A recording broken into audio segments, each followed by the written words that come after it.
Jadi ada satu postingan yang lewat di Instagramku yang Masya Allah, ini langsung ngena banget di relung hatiku yang paling dalam. Jadi tiba-tiba tersadar satu hal, barangkali ibadah terpanjang yang mungkin kita tahu, yang kita pahami sejak dulu dan masyhur banget gitu ya di masyarakat kita akan dengan mantap menjawab adalah pernikahan. Dan itu nggak salah dan itu benar banget, karena di dalam pernikahan akan sangat banyak keberkahan yang tentu kita dapatkan ya, Masya Allah. Tapi boleh jadi bukan hanya pernikahan menjadi suatu ibadah terpanjang teman-teman, tetapi berbaik sangka pada takdir Allah Subhanahu wa Ta'ala. Karena berbaik sangka itu tidak punya garis selesai teman-teman. Ia dimulai saat hati kita tuh belajar menerima, dan dia berjalan sepanjang kita masih hidup di dunia ini. Insya Allah ya. Tidak mudah, jelas, pasti. Apalagi ketika kita merasa doa-doa yang kita munajatkan selama ini terasa lama dijawab dan rencana hidup kita tidak berjalan sesuai dengan apa yang kita ekspektasikan. Tapi di titik itu iman kita diuji lewat cara kita memaknai penundaan itu sendiri. Dan ini juga membuktikan bahwa bukan berarti kita itu menolak rasa sedih, bukan berarti kita memaksa diri untuk terlihat selalu kuat, kita stay strong. Tapi kita punya opsi lain. Kita memilih percaya bahwa ada kebaikan yang sedang disiapkan meski belum terlihat wujudnya. Insya Allah. Berbaik sangka bukan berarti kita itu pasrah tanpa usaha, tapi ia adalah kombinasi antara ikhtiar dan tenang, antara berjalan dan percaya, antara menerima hari ini tanpa membatalkan harapan di esok hari. Masya Allah, keren banget ini. Kadang kita mengira ibadah hanya bisa dihitung ataupun dilihat oleh orang-orang, padahal menjaga hati agar tidak suuzon, tidak irian, tidak marah pada takdir adalah perjuangan yang jauh lebih sunyi. Dan jujur memang nyeseknya yang gak ada yang tahu gitu loh ya. Tanda kutip gak ada yang memberi tepuk tangan untuk ibadah sejenis ini.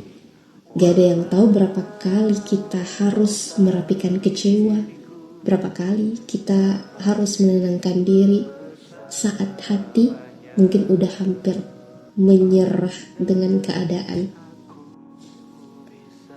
Namun justru di situ nilainya teman-teman, di situ value-nya. Kalau kata Ryu Kintaro ya, kalau nggak salah, anak kecil itu, justru di situ letak asiknya. Karena Allah itu maha melihat. Allah melihat yang tidak dilihat manusia, melihat usaha batin yang tidak terdengar, dan melihat sabar yang tidak kita pamerkan. Masya Allah. Jadi ini nasihat terbaik banget sejauh ini juga yang pernah saya dapatkan ya. Masya Allah, tabarakallah.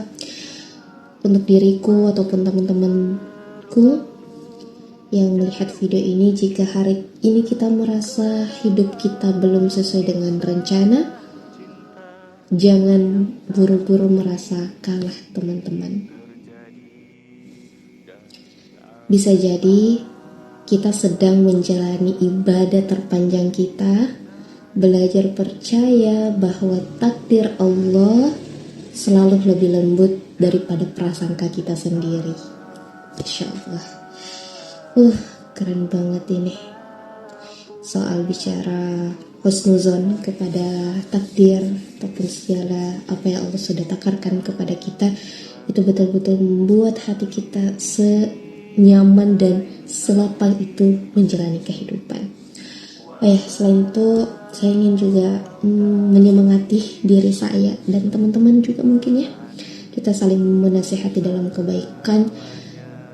Dari video ini, salah satu hikmah selain kita belajar menerima takdir Allah, ada satu hal yang paling penting juga adalah jangan pernah ragu teman-teman untuk share kebaikan. Gimana tidak teman-teman ya, postingan yang saya dapatkan ini adalah postingan dari akun yang gak saya follow, yaitu berarti ya dia FYP gitu ya ke akun saya, tiba-tiba aja muncul. Dan saya posisinya tadi lagi tidak kondisi siap gitu ya, kayak mau prepare buat video seperti ini, enggak, kayak berbahan gitu, bisa bahan, tapi tiba-tiba kayak wah, Masya Allah itu kayak dalam banget setiap postingannya. Dan akhirnya saya beranjak untuk juga ingin sedikit membagikan itu kepada teman-teman. Yes, barangkali ada kebaikan yang bisa didapatkan dari apa yang saya buat ini. Tapi secara umum bahwa apalagi alasan kita tuh nggak mau menyebarkan kebaikan teman-teman, apalagi suatu postingan yang kita tahu insya Allah postingan itu bisa menguatkan dan memantapkan keimanan kita kepada Allah Subhanahu Wa Taala. Jadi jangan pernah ragu kalau kita mungkin hanya merasa followers kita sekian, ataupun ketika kita udah posting kita merasa engagementnya nggak gimana gitu ya, maksudnya kayak nggak seperti postingan-postingan biasa a day in my life kita yang kayak wah banyak gitu yang nonton, banyak gitu yang like, banyak gitu yang berikan reaction, tapi sekalinya kita posting tentang agama atau hal-hal yang kita mengajak seseorang dalam kebaikan, itu kok tiba-tiba menurun ya. Boleh jadi ada yang relate, tapi whatever, apapun itu, semoga tidak menyurutkan untuk kita selalu share kebaikan teman-temanku semua. Karena sekali lagi lihat ini bukti nyata, karena saya tentu tidak kenal ya siapa pemilik postingan ini, saya sudah tidak follow juga, saya belum follow sama sekali, tiba-tiba lewat. Dan lucunya dia posting 6 hari yang lalu dan saya baru baca postingan itu hari ini, subuh hari ini.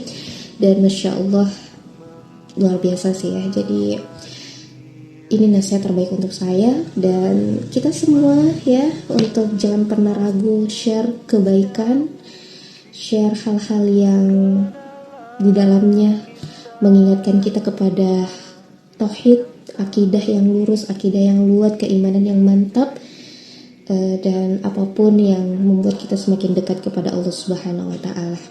Oke ya, thank you. Semoga Allah Subhanahu Wa Taala tentunya menjaga kita dan mengistiqomahkan kita dalam ketaatan. Terima kasih. Barakallahu fikum.